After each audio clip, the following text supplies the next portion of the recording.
I found out that he didn't have a gravesite, didn't have a tombstone. I found it where he was buried, but so that just kind of made me feel bad that he wasn't even recognized in death. So I just thought, I need to follow up on it and try to bring some light to his career. Don McDaniel is talking about his great-great-uncle on his father's side, Edwin August. Ever heard of him? Well, if not, you're not the only one. But if McDaniel has anything to say about it, Edwin August will have his very own star on our town's Walk of Fame. So who is this Edwin August, and why does he deserve a star? Well, McDaniel has a pretty good argument, because August was a star, a movie star, and a pioneer in the film industry.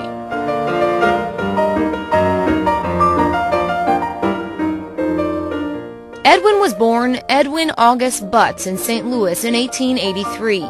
He acted in his first play when he was just 7 years old, and after graduating from CBC, he performed with theater companies in St. Louis, New York, LA, and Chicago. In the early part of the 20th century, a new entertainment medium was becoming popular: film.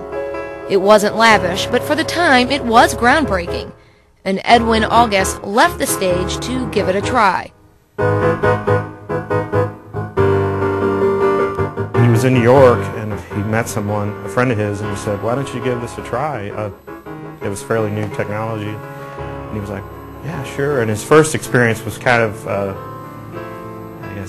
kind of threw him for a loop. He said he'd never do it again because it was out in public. It was on Wall Street, and so all the people around were kind of heckling and.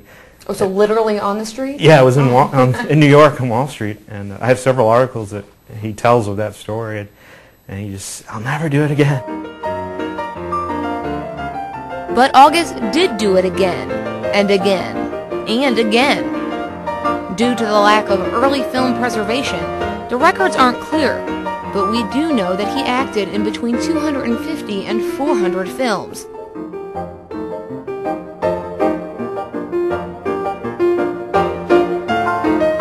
Like I said, films weren't highly technical by today's standards.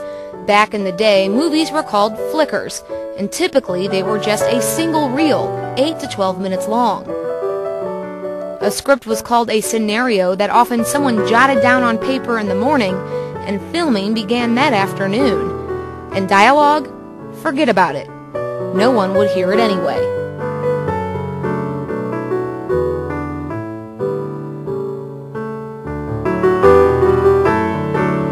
This was the hardest adjustment for August, having to act without a voice.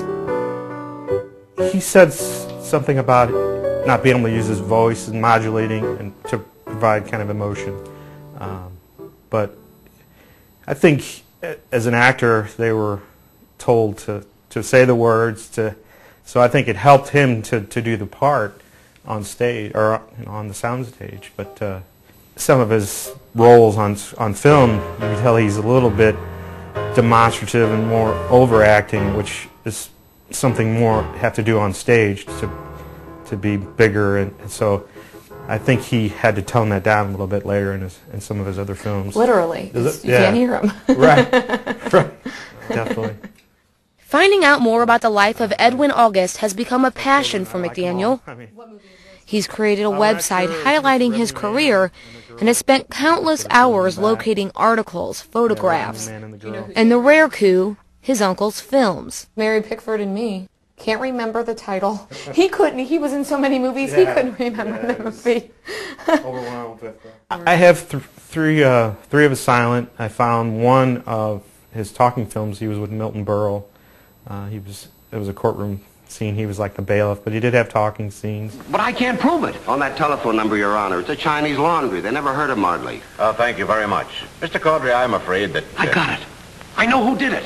What a dope. Give me that number. Mr. Caudry. I need a phone. A dial phone. Where's there a phone? Right over there.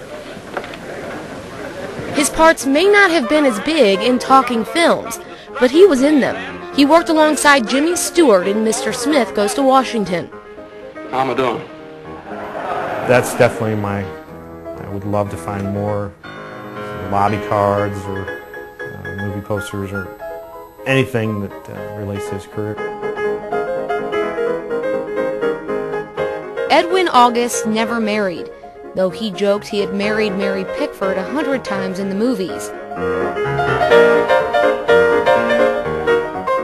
He died in 1964 at the age of 80, and though he lived a public life on a public stage, he died poor in anonymity at a hospital in California. He is buried in an unmarked grave. Because of what Edwin August did in his life and his contribution to the development of motion pictures, he still connects with his family today. Well, where do you hope this goes? What do you hope to achieve by? Well, obviously the biggest goal is the Walk of Fame here in St. Louis. Well, I'd love to have his gravesite marked. I mean, a big goal would be Hollywood Walk of Fame, but you know, small steps. I'd like to do this first here in St. Louis. But I just think he was just kind of a witness to kind of the evolution of film and the entertainment industry, And a participant. And a participant, right? I mean, he was active, wrote, directed, and was on film.